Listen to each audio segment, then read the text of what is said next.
தாருவண முனிவர்கள் தாங்கள் செய்யும் தவத்தாலும் யாகத்தாலும் எதனையும் சாதிக்கலாம். சிவபெருமானை வணங்க தேவையில்லை என்ற எண்ணத்துடன் சிவபெருமானை வணங்காமல் இருந்தார்கள்.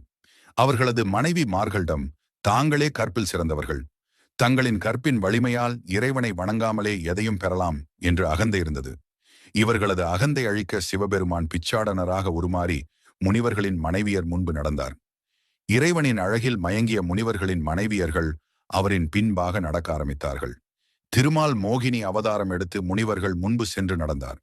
முனிவர்களும் தங்களது யாகத்தையும் தவத்தையும் விட்டு மோகினி ரூபத்தின் பின்பாக நடக்க ஆரம்பித்தார்கள்.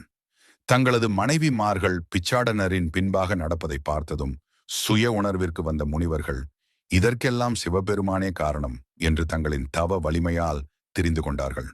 உடனே அபிசார யாகம் நடத்தி அதிலிருந்து முயலகன் என்னும் அசுரனை வரவழைத்து சிவபெருமான் மீது ஏவினார்கள்.